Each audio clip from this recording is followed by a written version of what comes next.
سر مودی کے حوالے سے میں آپ سے بات کروں گی. نواز شریف کی دور حکومت میں وہ بغیر ویزے کے آیا اور شادی کی تقریب تھی, اس میں انہوں نے حصہ لیا, لیکن اب تیسری بار ان کی حکومت جو ہے وہ ان کو بھی ایک نمائندگی پورے انڈیا میں نہیں مل سکی.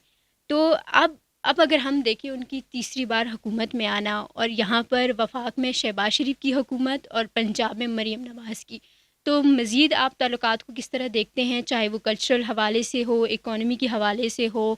تو انڈیا کے ساتھ اب مودی جو ہے وہ پاکستان اور مودی جو ہے, ہم کیا بہترین تعلقات بنانے میں اب مزید مستقبل میں کامیاب ہوں گے یا نہیں؟ جی دیکھیں, جو بین الاقوامی سفارتی راہ و رسم یا تعلقات ہوتے ہیں نا, وہ پرسنل لائکس اور ڈس لائکس پہ تو نہیں ہوتے, مفادات پہ ہوتے ہیں کہ ہمارے مفادات کس میں وابستہ ہیں, ہمارے وائٹل نیشنل انٹرسٹ کیا ہیں, ان کو پورا کرنے کے لیے ہمیں کیا اسٹریٹجی اختیار کرنی چاہیے. وہ آپ کی اسٹریٹجی اور ہو سکتی ہے, میری اور ہو سکتی ہے, لیکن مقصد ہمارا ایک ہو سکتا ہے کہ پاکستان کی سوورینٹی, اس کی انڈیپینڈنس, اس کے اندر یونٹی, سوشو اکنامک ویلفیئر لوگوں کا, یہ ہم نے کرنا ہے.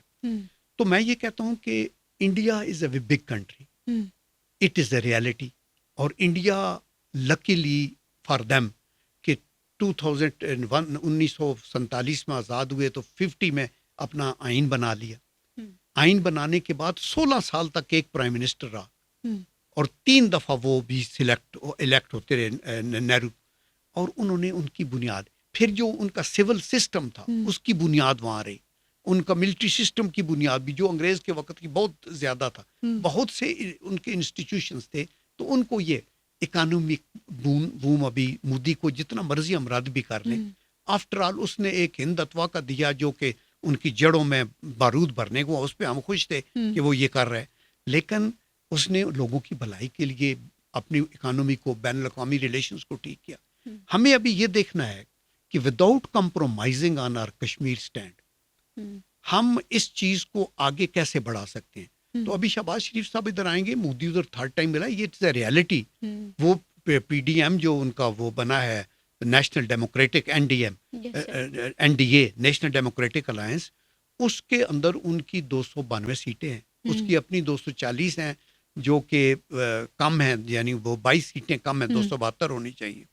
تو میرے خیال میں ہمیں بیٹر ریلیشنز کی توقع کرنی چاہیے, لیکن مودی کی میں ذہنیت جانتے ہوئے اور اس کی ایک ہیٹریڈ مسلمانوں کے اور مائنارٹی کے خلاف, میں کوئی خوش فہمی میں نہیں ہوں, لیکن پاکستان کی طرف سے ہمیں کوئی پرووکیشن کی ضرورت نہیں ہے. ہمارے طرف سے یہی ہو کہ کشمیر کے مسئلے پہ بیٹھ کے بات کرتے ہیں. بالکل سر, اسی پہ میں سوال لے کے آ رہی تھی, اگر مودی بغیر ویزے کے یہاں آ سکتے ہیں تو پاکستانی گورنمنٹ کے ساتھ اگر کوئی بات چیت مستقبل میں ہوتی ہے نواز شریف کی دور حکومت میں, تو جو آرٹیکل وہاں کشمیر میں لگا ہے 370, اس کے لیے حکومت پاکستان کچھ کر سکے گی؟